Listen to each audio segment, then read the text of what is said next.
Welcome to Cinema Therapy Reviews. I'm Jonathan Decker, licensed therapist who loves movies. This is... Alan Seawright, a professional filmmaker who was created by a magic scarf. Oh my gosh, today we are talking about Hot Frosty. Hot Frosty, baby. He's the hottest and the frostiest. A new high-concept film from Netflix, or Hallmark by way of Netflix. It's not actually Hallmark, but it is. So here's the premise, y'all. Lacey Chabert, doing what she does best, falling in love in a small town at Christmas. She does it 5 times a year. It's really kind of impressive. It's a snowman that she brings to life, and he has abs for days. And literally, that's the movie. Oh, and she's a widow. That's the movie. What else happens in this movie? There's a crazy cop who wants to arrest him, played wonderfully by Craig Robinson, and his incredible deputy, played by Joe Latrulia. Those two guys were in a different movie, and I loved that movie. I was going to say, casting them was a stroke of genius. Like invading a Hallmark Christmas movie and just doing his own super cop thing. The rest of the cast was adequate. Lacey Chabert doing what she does best, and she does it well. Lauren Holly has the film's funniest and filthiest scene when she gets her car stuck in the snow and the hot snowman's like, that was Lauren Holly, wasn't it? yeah. And he's like, would you like me to push you from behind? And she says, yes. And then he's pushing the car, and the car is rocking, and she's like, oh. How did it come to this? And by that, here's what I mean.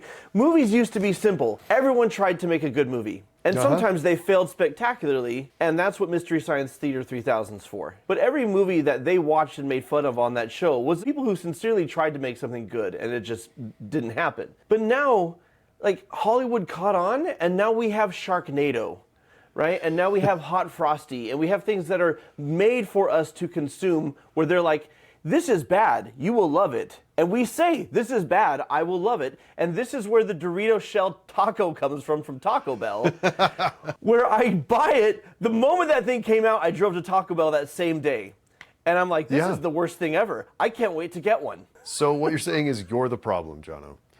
I'm saying all of us are the problem. I don't know whether to give it a 3 because it's terrible or a 9 because it succeeded in what it set out to do and it's in on the joke. I agree with you, but also this comes nowhere near approaching the heights of A Christmas Prince. Okay, you're going to have to defend that. Even though it takes place, by the way, in the, what I'm going to start calling the NFXmas CU. The Netflix Christmas universe, cinematic universe. Cinematic universe, including a quick cameo by Lindsay Lohan in her most recent Netflix Christmas movie, and a reference to Aldovia, the kingdom from A Christmas Prince. And look, here's my defense for that. A Christmas Prince has every single Christmas movie trope shoved into it, except for Frosty the Snowman, and this has Frosty the Snowman. I agree with you in principle. A Christmas Prince aggressively plays Christmas movie bingo and like covers every square. I enjoyed Hot Frosty more because I felt like it had more personality. I feel like you're combining Lacey Chabert, who is just charming and carries every one of these movies that she's in just by being her, with a bunch of lusty older ladies. I got a lot of comedic mileage out of them just like thirsting over this guy. You get Daryl from The Office and Boyle from Brooklyn Nine-Nine, and they both just go all in. They get this script, they get their paycheck, and they say, you know what, screw it. We're going to have a good time. I'm only in Ottawa for 3 weeks. We're going to give it everything we got. The only thing that didn't work for me was Dustin Milligan. He fit the bill. He was Hot Frosty, but it's literally a Born Sexy Yesterday thing, and whether it's a male or a female doing it, it's ick. It's just ick. It is a gross character. It's gross that Lacey Chabert falls in love with this literal baby. And I'm going to even push back on the hotness thing.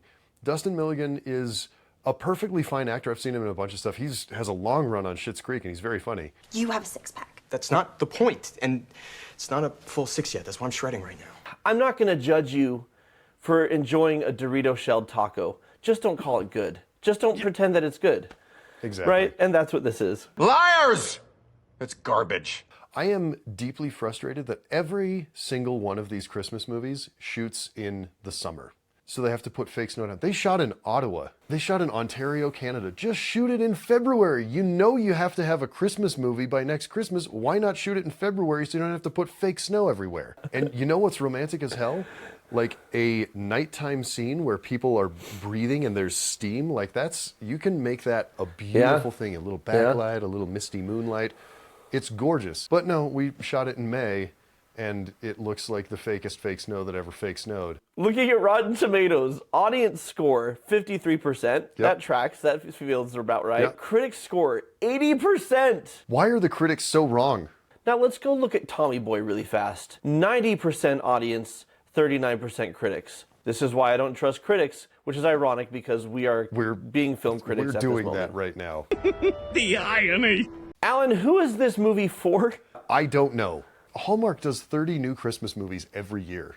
Did you know that? They do one a day for all of... I didn't know it was that high. They do one a day for all of December. It's insane. The reason that people do that is because it's literally a thing to throw on in the background while you're like decorating your house and wrapping presents and like baking cookies, like doing the things that they're doing in the film. But this movie is too complicated and involved for that. I think you're overthinking this. I think Taco Bell said, do you like tacos? Do you like Doritos?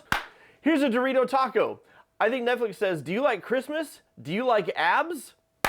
There's your movie. Bang, Christmas abs. Honestly, who's going to enjoy this movie? People who like Christmas and people who like abs. Honestly, it's not any deeper than that. Jono, can anyone learn anything from this? Is there any applicability? Yes, but I'm reaching. Look, Okay. I believe a film with a silly premise can deliver an emotional wallop. My favorite film about grief is about an old man who makes his house float with balloons. It's all in how you tell the story. Hot Frosty has a ridiculous premise. I was willing to give it the benefit of the doubt. It didn't deliver, but I'm gonna meet it halfway. So here's your questions. There's a quote from the movie, "You can't find warmth unless you're willing to go out in the cold." So what does this statement mean to you?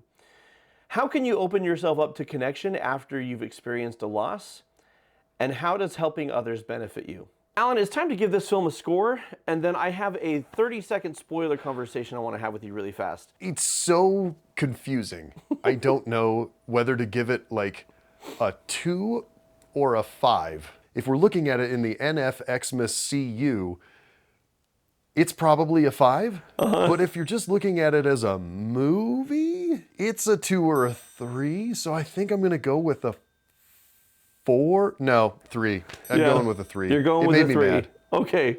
I'm going to go with a 7. Whoa, okay. Listen, the same way I would give the Dorito taco a 7 when it's really a 3. Like, I know it's terrible, but I would like another, please. Hot Frosty 2 is definitely coming, in which they find out that they're infertile, and so they make a snowman child. Oh my gosh. Okay, so that brings us to a 5. If you've seen Hot Frosty, what did you think? Let us know in the comments below. As always, like, subscribe, and jingle that bell, because it's Christmas time, baby. Okay, spoiler alert, guys, for the last like 30 seconds. How does he come to life at the end, like become a real boy? Like they throw some Pinocchio shit in at the last second, and I don't understand the mythology or the rules. True Love's magic kiss. Unfortunately, by that point, they'd blown their entire VFX budget, so they didn't get to do a swirly, sparkly transformation. They'd already done one earlier, but the fact that there was literally nothing, she kisses him, walks away, and then he just stands up, deeply underwhelming. Much like this movie, but I'll still watch the second one when it comes out. So until next time, watch movies on Netflix. On Netflix.